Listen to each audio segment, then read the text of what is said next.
Baik, kami dari kelompok 4 ingin mempresentasikan hasil proyek kami yang bernama Wijaya Learning Center. Next, ke anggota kami ada Christopher Deran, Christian Johan, Isya Melody, Obi Krisnanto, sama Stefanus Pungki. Next, ke latar belakang aplikasi kami, yaitu ada dari aplikasi Wijaya Learning Center ini, aplikasi ini dibuat dengan tujuan untuk membantu orang-orang yang ingin belajar melalui kursus yang telah disediakan di aplikasi kami, yaitu ada bidang musik, eksakta, bahasa, dan sosial yang terletak di daerah Gading Serpong, Tangerang.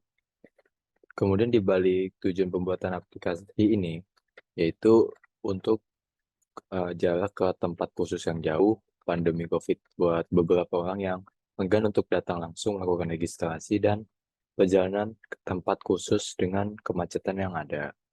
Next. Lalu sistem dari aplikasi dari yang kita buat itu dapat membuat seorang klien melakukan registrasi secara online dengan melihat dan memilih jadwal yang tersedia di sistem dan melakukan pembayaran untuk mengkonfirmasinya. Kemudian seorang instruktur atau pengajar juga dapat menginput jadwalnya sendiri untuk mengajar dengan durasi yang ditentukan, dan jadwal pengajar tersebut akan diubah setiap bulannya saja untuk mempertahankan konsistensi jadwal. Jadwal yang telah masuk nantinya akan ditampilkan pada user interface pengguna aplikasi sehingga calon murid dapat memilih jadwal yang ada pada aplikasi. Aplikasi ini juga dikelola oleh seorang owner, di mana owner dapat memonitoring proses registrasi, pengecekan jadwal, memantau sistem transaksi, melakukan create, update, dan delete pada pengajar, serta mencetak laporan transaksi. Next. Berikut ke use case diagram kami. Yang pertama, dari seorang klien bisa melihat jadwal, menentukan jenis kursus yang diinginkan, dan menentukan instruktur serta jadwalnya. Kemudian dia melakukan registrasi dan mengkonfirmasi dengan memberikan bukti pembayaran. Lalu dari seorang instruktur dapat melihat jadwalnya dan menentukan jadwal dia mengajar. Yang terakhir dari seorang owner dapat memanipulasi data, memonitoring, dan mengeprint total transaksi. Berikut ini merupakan activity diagram setelah direvisi, di mana terdapat satu kolom baru, yaitu kolom sistem. Pada activity diagram ini, user melakukan interaksi dengan perantara sistem.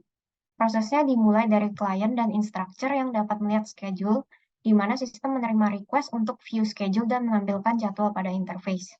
Kemudian berdasarkan jadwal tersebut, instructor dapat menentukan jadwal mengajar, dan data tersebut akan disimpan di dalam database. Berdasarkan jadwal mengajar yang diinput oleh pengajar, klien dapat menentukan tipe kursus. Kemudian, sistem akan menampilkan pilihan schedule yang tersedia berdasarkan tipe kursusnya tersebut. Selanjutnya, klien dapat menyelesaikan proses registrasi dan melampirkan bukti pembayaran, dan kemudian sistem akan menyimpan data-data tersebut dan memungkinkan untuk mencetak total transaksi registrasi berdasarkan pembayaran yang masuk. Next.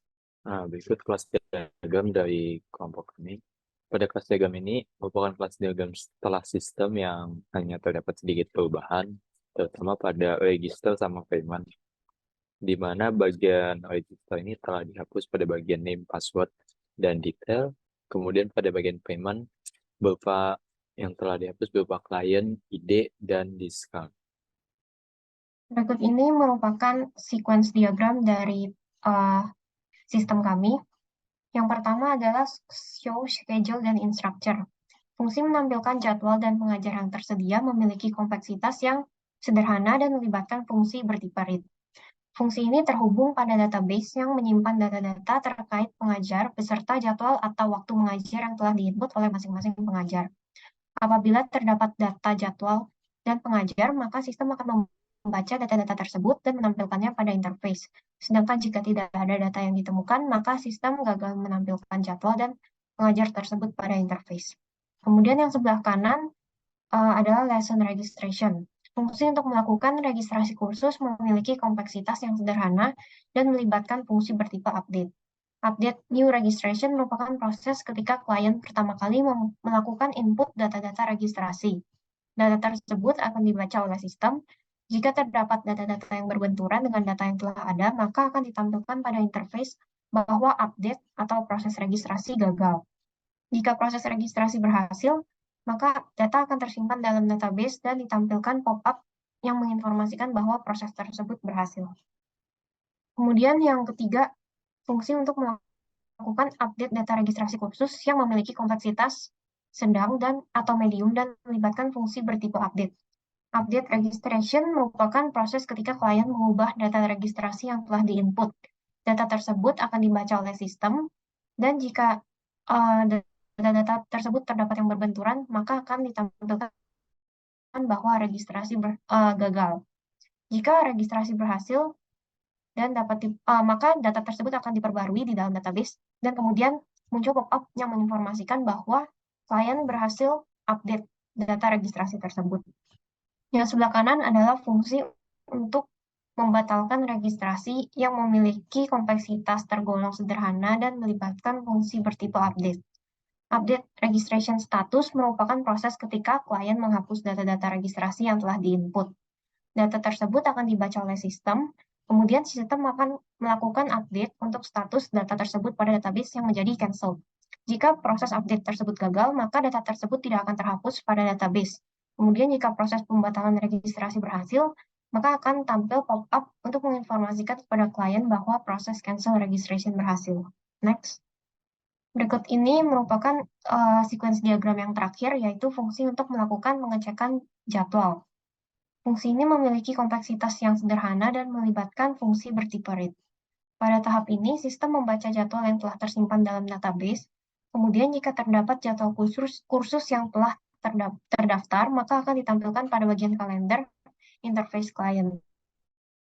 Sedangkan jika tidak ditemukan, maka kursus tersebut tidak akan ditampilkan pada bagian kalender interface. Kemudian ada state chart diagrams. State chart diagrams ini menggambarkan pola hidup komponen yang ada di sistem, mulai dari awal sampai dia di-destroy. Nah, dalam aplikasi ini ada 9 komponen. Yang pertama itu ada klien. Klien ini dia bisa ngebuka app-nya, dan kalau udah ngebuka app, state dia bakal jadi aktif. Waktu itu, nanti dia bakal bisa register, enroll, membayar, mengecek jadwal. Nanti kalau misalkan dia udah selesai, komponennya bakal di-destroy. Komponen selanjutnya ada pengajar, laporan transaksi, dan riwayat transaksi. Next. Oke. Terus selanjutnya ada jenis kursus, owner, jadwal pelajaran, form registrasi, dan bukti pembayaran. Oke, kemudian ini untuk arsitektural. Ini adalah kriteria yang menurut kita harus diperhatikan. Ya, yang pertama itu ada usable. Menurut kita ini very important ya. Kemudian ada secure, important. Terus kemudian ada efisien, yang menurut kita juga important. Terus correct, ini menurut kita very important, reliable juga.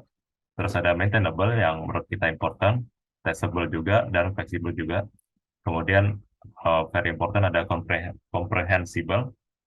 Kemudian yang menurut kita irrelevant itu ada reusable.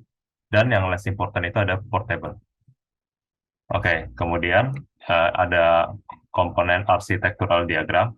Ini adalah penghubung rakitan atau assembly connector yang menyambungkan interface course type, instructor, dan schedule, dan klien ke interface yang diperlukan dan ditentukan oleh registration. Hubungan ketergantungan ini memetakan detail akun terkait klien ke interface payment yang diperlukan yang juga ditentukan oleh registration. Kemudian di kanan ada deployment diagram. Diagram ini menunjukkan relasi antara komputer server dengan klien. Komputer server ini ada di Wijaya Learning Center sendiri yang ada di Kota Tangerang, sedangkan komputer klien berada di wilayah Serpong. Pertukaran data antara server dan klien terjadi pada sistem interface, kemudian hasilnya akan ditampilkan pada user interface masing-masing. Nah, selanjutnya ini ada model komponen. Model komponen itu merupakan operasi bagaimana si model direpresentasikan sebagai kelas dalam sebuah sistem. Konsep dalam model komponen memuat model komponen dan atribut sesuai dengan kelasnya. Model ini mengimplementasikan model problem domain pada sebuah sistem. Model komponen mencakup kelas-kelas dalam kelas diagram yang telah direvisi berdasarkan eh, analisis yang telah dilakukan. Di bawah gambar ini merupakan kelas-kelas dalam kelas diagram sistem registrasi kursus Wijaya Learning Center disertai dengan state chart diagram kelas tersebut yang sudah direvisi. Ya, ini yang sudah direvisi ya. Di situ ada hubungannya antara kelas instruktur dan schedule beserta aktivitasnya pada state diagram disusun sebuah event table. Event table digunakan untuk mengidentifikasi private event yang merupakan sebuah event yang hanya berlaku di objek tersebut saja atau event itu sendiri. Event table terbentuk dari pemecahan kelas yang dapat dipecah pada kelas diagram Wijaya dan Center yang sudah dibuat sebelumnya. Kelas yang dipecah tersebut terdiri dari kelas instructor dan kelas schedule. Pada private event, jika suatu peristiwa terjadi hanya sekali atau disimbolkan dengan lambang plus saja, dan berurutan pada kedua kelas tersebut, maka akan ditambahkan atribut baru pada kelas tersebut. Sedangkan jika suatu peristiwa terjadi secara berulang-ulang atau iteration yang disimbolkan dengan bintang pada kedua kelas tersebut, maka akan dibentuk sebagai kelas baru sebagai turunan dari kelas yang telah ada sebelumnya. Jika suatu peristiwa terjadi secara berkali-kali dan satu kali pada kedua kelas tersebut, terdapat dua pilihan, yakni membuat kelas baru ataupun menambah atribut baru. Jika memilih untuk menambahkan atribut baru, maka atribut tersebut harus sesuai dengan kelas yang telah dipecah sebelumnya. Ya, ini model komponen lainnya yang sudah direvisi ya, penjelasannya mirip-mirip seperti yang kayak tadi. Ini juga untuk form registrasi dan form registrasi yang sudah direvisi. Ada create time, status, lalu selesai. Oke, selanjutnya ada function komponen di mana ini adalah menunjukkan tipe function yang kita ada di aplikasi kita. Yang pertama functionnya ada schedule and instructor, kemudian di dalamnya ada show schedule dan instructor. Ini complexity-nya simple dan tipenya adalah read. Kemudian di bagian registration itu ada course registration, complexity-nya simple, tipenya ada update, terus ada update registration itu complexity-nya medium, dan tipenya update, dan ada cancel registration juga. Complexity-nya simple dan tipenya update. Kemudian di view my schedule ada function berupa check schedule, itu complexity-nya simple dan tipenya read. Kemudian di connecting komponen adalah komponen-komponen yang terkoneksi satu sama lain ya. Di sini ada course, itu terkoneksi dengan music, language, dan school subject. Lalu kemudian ada person, di mana terkoneksi dengan owner, client, dan instructor.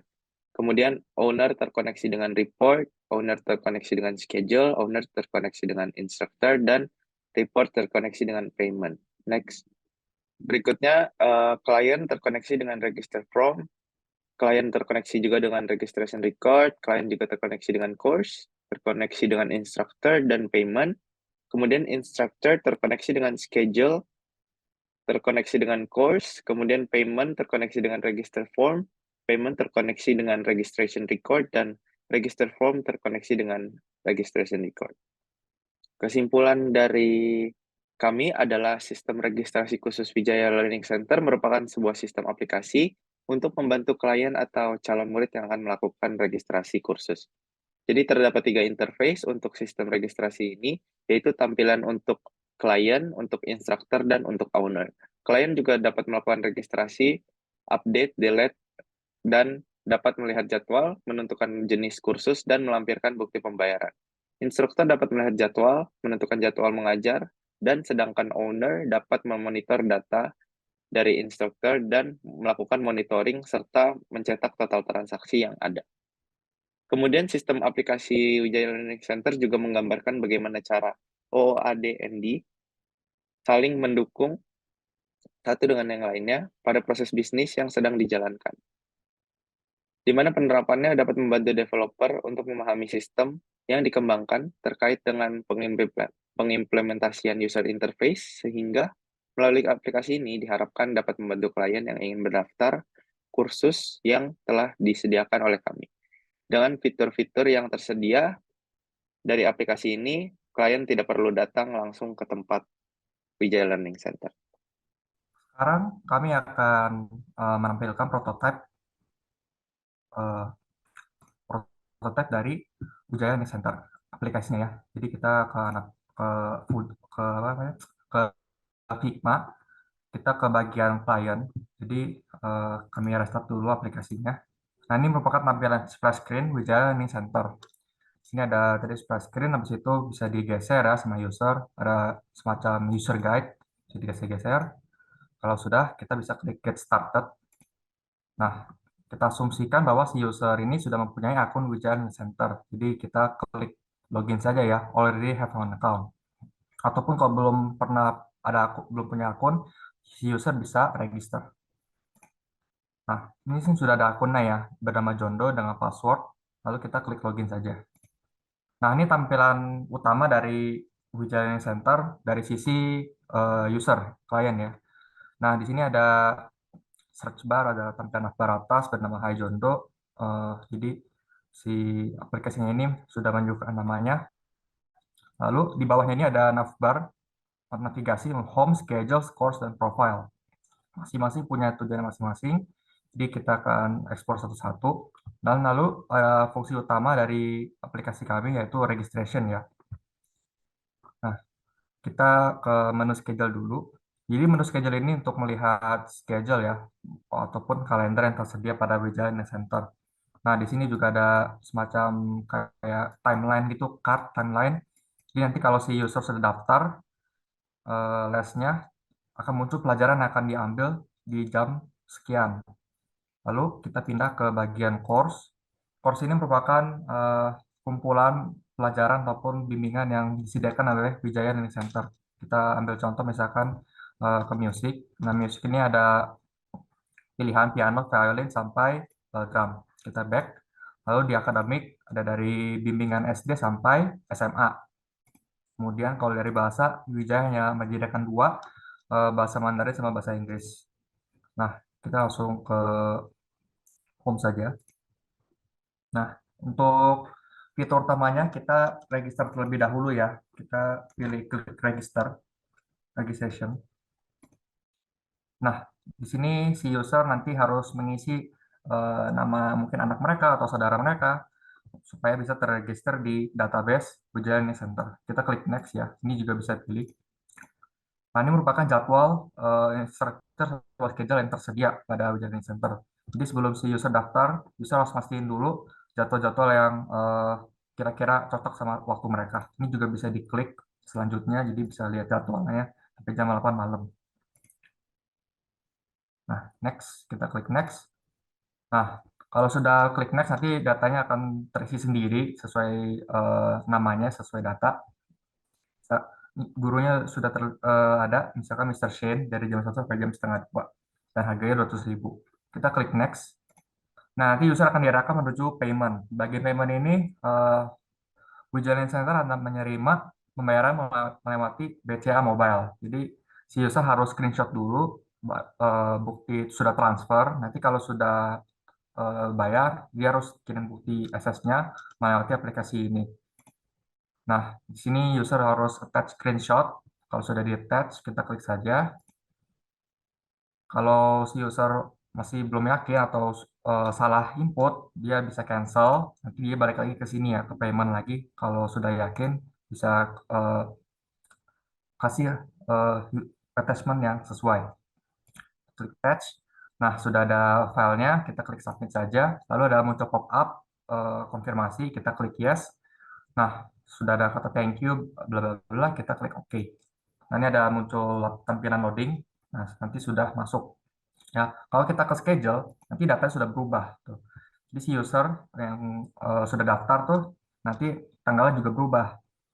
Misalkan ada piano class dari jam 1 jam sampai setengah 2. Ya. Terus kita klik home. Nah, lalu tadi kan si user kalau belum daftar itu kan transaction history-nya masih kosong ya. Nanti kalau si user sudah apa namanya sudah isi, nanti dia sudah keisi ini. Nah, misalkan kayak gini, registration fee piano.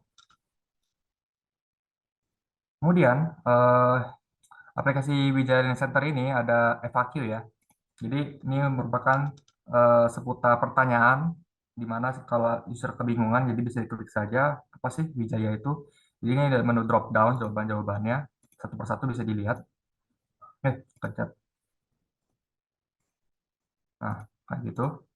Lalu kita menuju bagian, oh ya, menu profile. Menu profile ini si user bisa ganti profile ya, bisa ganti foto. Kita klik profile, lalu kita klik edit ya, tombol edit. Nah, sudah kelihatan kan ada wajah orang, kita klik save saja. Kalau sudah yakin, kita bisa klik yes. Nah, nanti sudah terganti ya, sudah keganti profile. Kita menuju home, nanti gambar sudah berubah nih.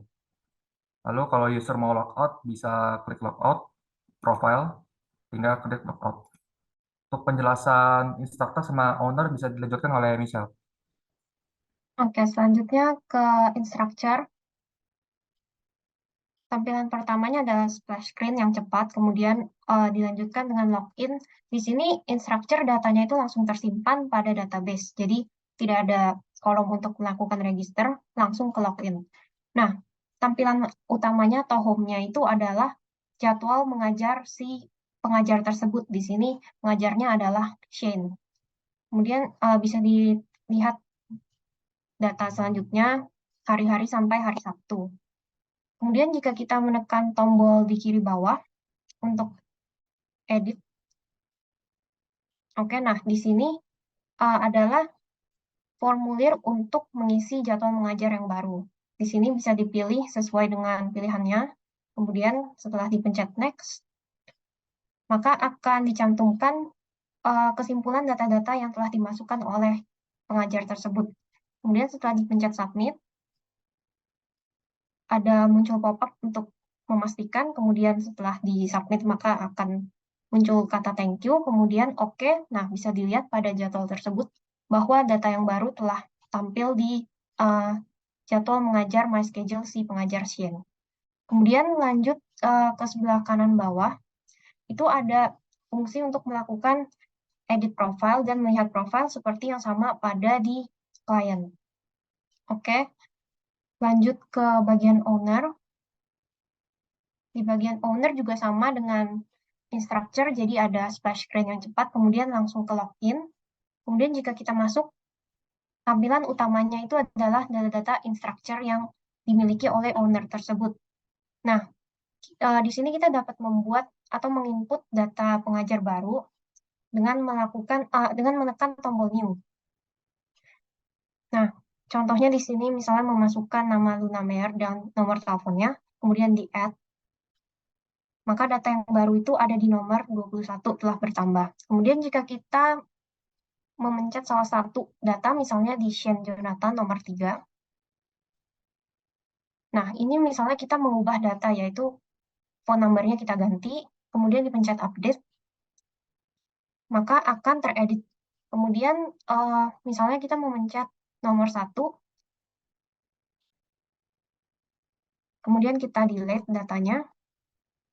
Nah, maka data tersebut akan terdelete dan susunannya itu akan menyesuaikan jadi ada 20 instructor. Kemudian di sebelah kanan bawah, ini adalah fungsi untuk melihat total transaksi berdasarkan bulan. Di sini owner dapat memilih bulan, misalnya di sini owner memilih bulan November.